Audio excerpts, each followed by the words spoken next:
Hello, welcome to this episode of the Partovi Effect. My name is Mrs. Madi Partovi. And I'm Dr. Ryan Partovi. I have been hibernating for the past 4 weeks. We haven't released a recording for that long. I'm going to get a little vulnerable. Go for it.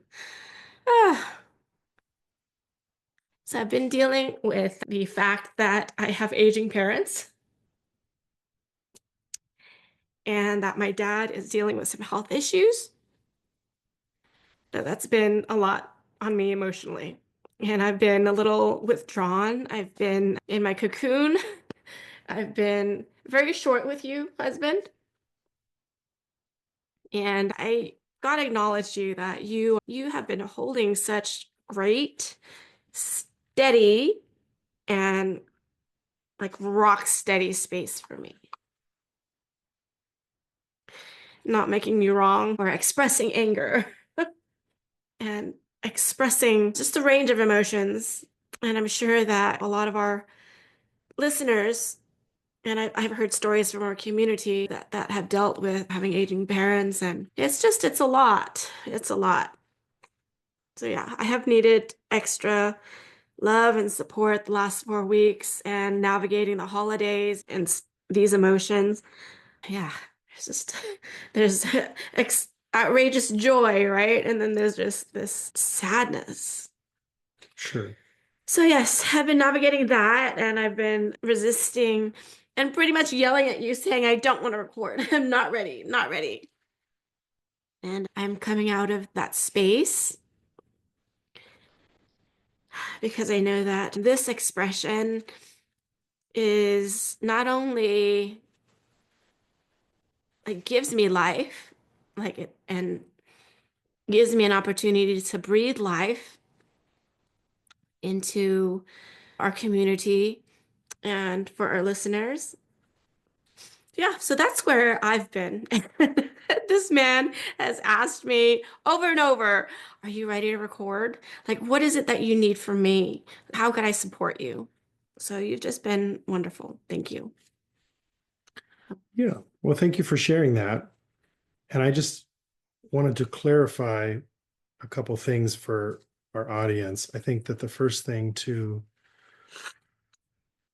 just be really straight about when you're in this sort of integrative, holistic, naturopathic medical space is you're aware of and you have access to so many more tools, so many more distinctions, as one of our coaches would have said, than most people in this area. So when you have a relative, a beloved parent or family member who is ill and dealing with health issues, you're thinking of all of the myriad, dozens of ways you'd like to support them. And then their openness to that support is often inversely proportional to their closeness to you genetically, I feel like. And what I mean by that is basically the closer the relative, the less willing they are to listen to what you have to say about their health.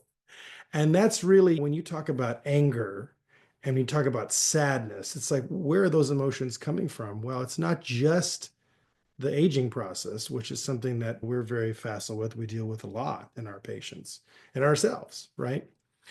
But it's just the desire to contribute and make a difference. And that's being thwarted. That unfulfilled or thwarted intention is actually what it is. It's a thwarted intention. Yeah. That's at the foundation of that sadness and that anger. And I think that's worth acknowledging because that's really, and this is not the truth, right? But as a healthcare practitioner, one can often feel like, well, gee, if I can't make a difference with my family, who can I help? How can I help, possibly help other people if I can't even make a difference with my own father or my own sister or my own mother or my own brother? And that's obviously not actually how the reality works. In fact, the famous saying from the Bible about the prophet not being really accepted in his own hometown is very true in the medical world as well. The physician is often not listened to in his own family. and or the physician's wife, as that may be. So Do you mean like naturopathic physicians? no, I mean in general. I mean, I don't think it's specific to the naturopathic world. I think what's specific in our world is we see what he'll go to, say, this cardiologist, or he'll go to some other specialist and they'll prescribe this medication or this treatment. And we'll say, well, okay, hold on. There's a few other things we could try first, or wouldn't this be actually be a better option? And we have all these additional tools in our toolkit that they don't have. And so we often feel frustrated by what they get recommended or what they end up doing, when that's just this very cookie cutter type approach to health and well-being, right? Mm. Yeah. But I think that's where our frustration comes in. But I think all doctors, I mean, my uncle, I mean, I have five conventional medical doctors in my family, and I'm the only naturopathic doctor. So I have a lot of experience with doctors. And I would say that as a rule, they tend to stay out of other family members' health business. And even with their own immediate family members, often will refer them out, which I've taken to doing in some cases, because otherwise it just creates too much unfulfilled expectations and thwarted intentions about trying to support these people, and then which can create upset. And I think it's one of the hardest things to do, because as a doctor, I care about all my patients, and there are no patients I care about more than ones that are family, right? I mean, that just makes sense because they're my family members. And at the same time, because there is that relationship, family members, if they're going to be patients, have to be super compliant. They can't be like, oh, I'm going to do it 20% and come let you know after 3 months the 20% that I did. And so that's why, as a general rule, we stay back and are more of like a consulting role, because most family members don't have that level of desire to, how should you say, like comply with every single thing that we're recommending, or at least 80 plus Yeah, I percent of think it it. has something to do with like the parent-child dynamic. I think that's yeah, that's probably pretty true too. Yeah. Although there's exceptions, right? My own mother has said many times that I've saved her life, and that she said that she's learned so much from me. And I think that is possible, but it's the exception, frankly, that proves the rule than anything beyond that. I think, yeah. Yeah. So there was something else that I was dealing with in the midst of the holiday season, and it is several people approaching us, letting us or asking us, like desperately asking if we could help their family members. And there was one of our community members, her brother in his 40s, diagnosed with cancer. And it's just like, okay, all of a sudden there's stage 4 cancer, and it alters the life of that person and all the family around them. And I get a view into what's going on. And then the mother of a 16-year-old that had like dramatic weight loss in the last couple of weeks and some really concerning symptoms. Yeah, they're actually two or three just over the course of a week or two of the holidays. And then there was that hospital case that you consulted on like throughout the holidays. We And also had four sets of guests. So it's been a busy month, is what I would say, yeah, for and just sure. to really witness the hospital messing that up at every turn. And there's a diabetic patient that they're feeding the worst kind of food. Yeah. I'm telling you, I mean, hospital food that's in nursing homes and public schools and jails, Prisons. Yeah, I was about to prisons, say prison food. and the army, the military. Right. It's like the worst quality food. I mean, think about it. This is what we're feeding our armed forces, Mm, our children, yeah. our beloved elderly, Yeah. and the sickest people. Mhm. Just like it doesn't make sense to me. It just blows my mind. Yeah. And then I came across one of my former yoga students post today. Her sister-in-law just died, and she was so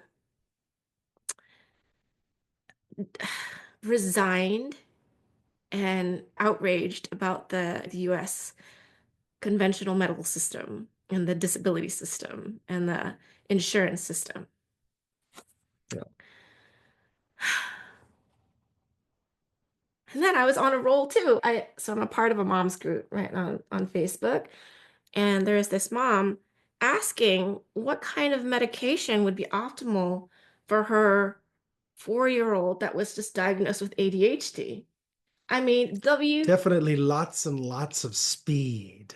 WTF. Okay. Just kidding. 4-year-olds can't have Okay. And ADHD. okay, hold on. No, let me say that. 4-year-olds cannot have ADHD. I'm going to repeat myself one more time. A 4-year-old cannot have ADHD. Okay, proceed.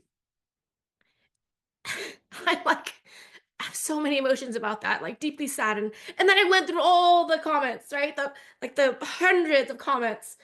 Oh, my 4-year-old started.